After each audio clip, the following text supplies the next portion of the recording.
Hello, Claire. Hi, Kate. It's lovely to see you.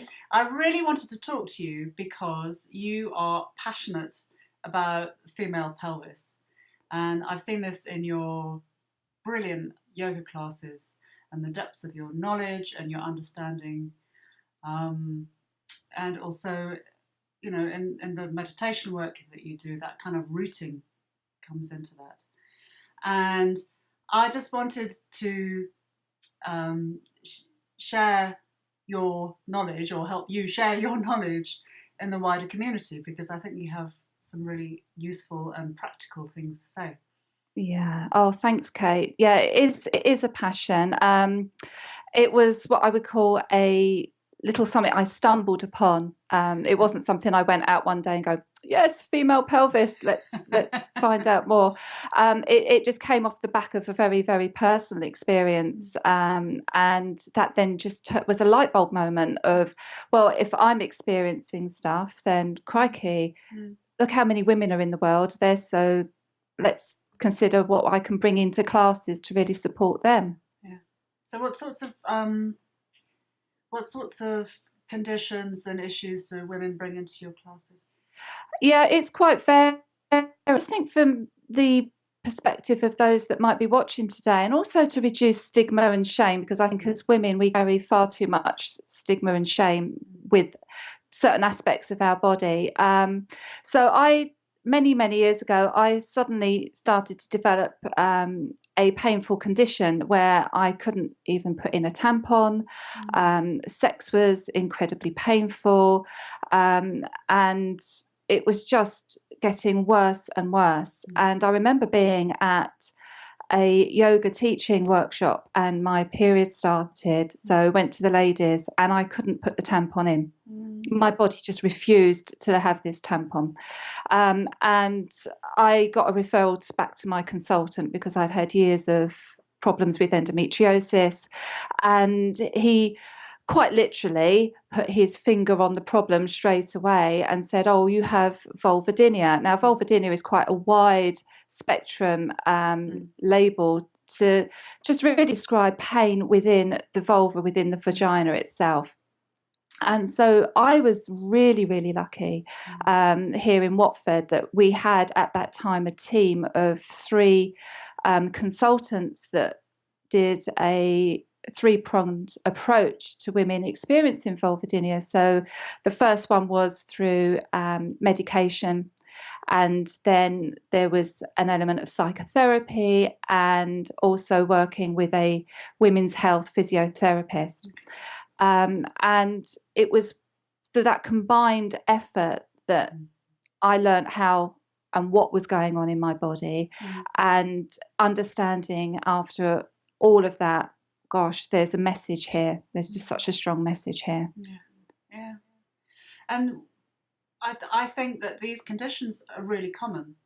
And my experience from being with my clients and my friends, it seems to happen in the transitions in our lives. So postnatal and then coming into perimenopause and menopause, that's really a kind of key time for our vaginas and our pelvises, as a whole system, just to speak really loudly. Yeah, she's really got a strong voice. She does have a very strong voice.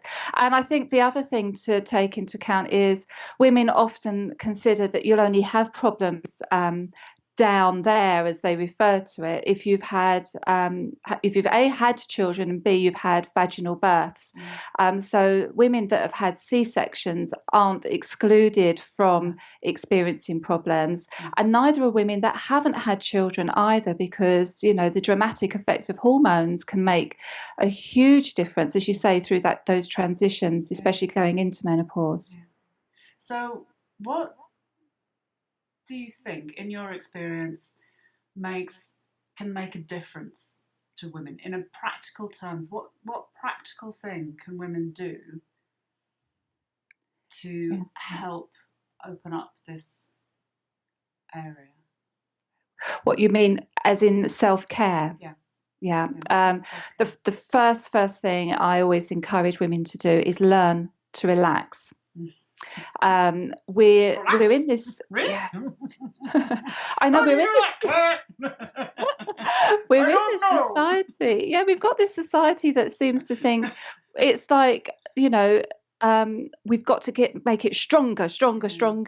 And I'm not saying that there isn't any room for the Kegels in a woman's life, but I think that they've been overprescribed, and for a lot of women, they actually can cause more harm than good.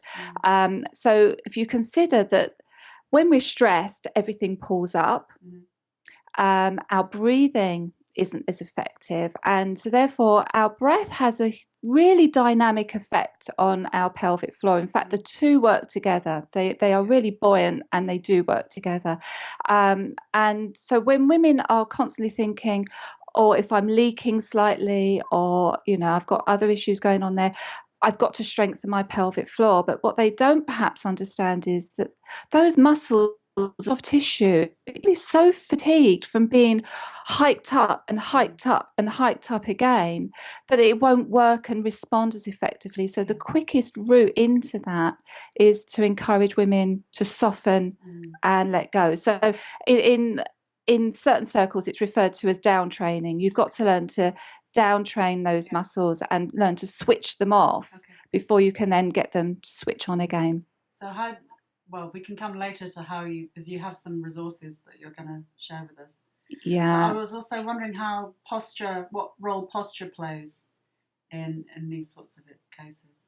Yeah, posture's really key. And again, it's about understanding our anatomy. And a really key element is, if women, even the women that are watching now, if you just place your fingertips in between your breasts where breastbone is, and then bring your other hand down to the front of your pubic bone, you want that whole area between those 2 points to be lengthened. It really, it's like a zipping up in class. Yeah, I call it the invisible zip. Now, as you know, if anybody that's had children, if you're trying to zip up coats and it's all crinkly, the zip won't go up.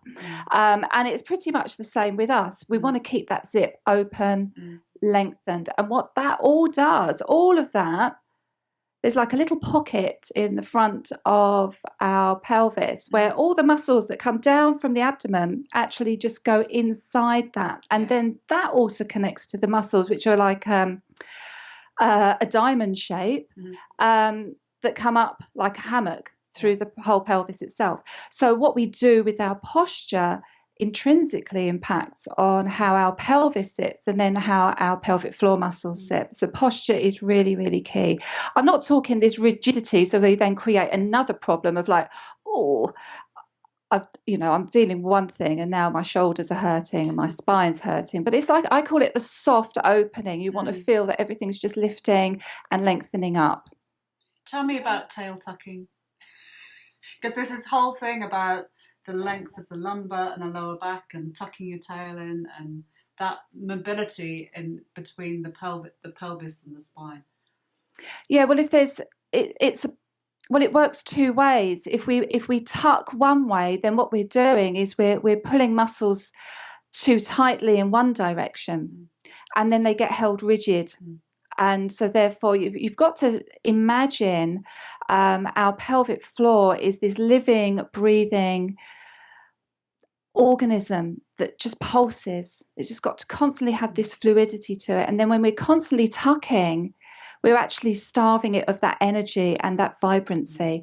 That's how I relate to it. Other people might describe the tucking in a slightly different way, but my understanding is the more you tuck under, the more you actually then reduce that fluid pulsation that we wanting to maintain. I just wonder whether the whole tucking thing is to do with men being frightened of women's asses. It's all those yogis going, tuck that bum in, woman, because it's just too bodacious somehow. Yeah, it's quite interesting, isn't it? Because it could then get us into that whole psyche of how women should.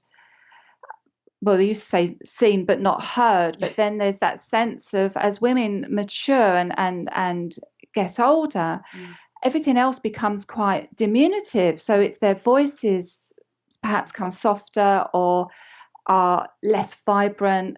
Their whole frame starts to shrink. There's this whole, let's just reduce. So we're not seeing as much of the woman as she has a rightful place to be seen. Yeah. So I don't know about the bootylicious bit, because I know that implants in the buttocks are on the increase, but it's quite an interesting process that goes on there. Who knows? Yes, well, we could go on and on about bottoms and vaginas and things, can't we? But I have a really, really quick thing we can do now if you want, Kate. Oh, yes. And especially for those that are watching the video, so anytime, wherever you are. So it takes literally a minute, or not even that. It's just so quick. So get yourself comfortable. And just for that, it means really being aware of how you're sitting. Mm-hmm. And if you take your awareness down into your pelvis, you just want to get that sense of, am I leaning? Do I feel that I've got more weight going to one side or the other? So that you're centered left to right.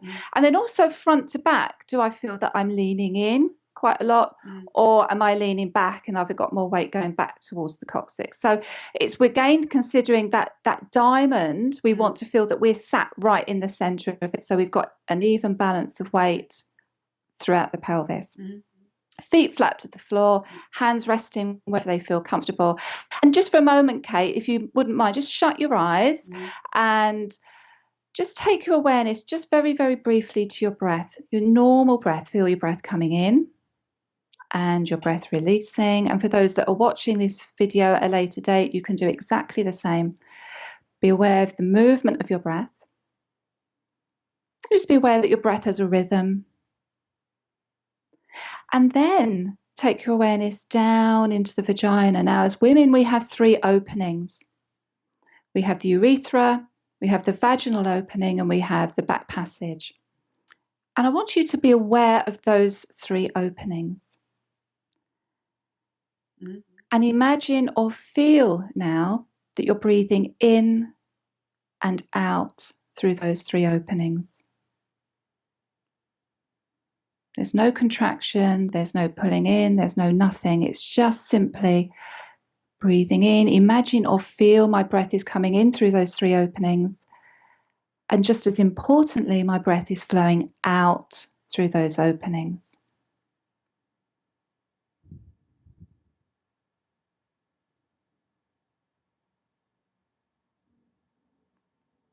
Okay. And then just open your eyes when you feel ready. So how was that? That's fantastic. I noticed my breath was much fuller and smoother, and this, really good. And I felt my grounding is much better as well. I felt much steadier, slower, softer. Yeah, soft, as like a softer grounding rather than a kind of. Yeah. And I think for those that are watching this, don't worry if you don't get it straight away. It's a mind thing when we come into that part of the body, and especially women also get into a bit of a panic that if they think they're going to let go, they might wet themselves as well. There is that fear attached to that, which then means we hold on even more. But just trust that it's perfectly safe. Yeah. Thank you. And there's going to be an MP3 recording that we can get hold of. Yes, I did a really brief practice that women can do at any point at home, sitting up, lying down. And again, it's just to extend that understanding of softening and releasing through the pelvic floor. That's lovely. I'll put the link under the video. Okay, Kate. Thank you, Claire. You're very welcome, Kate. Bye. Bye.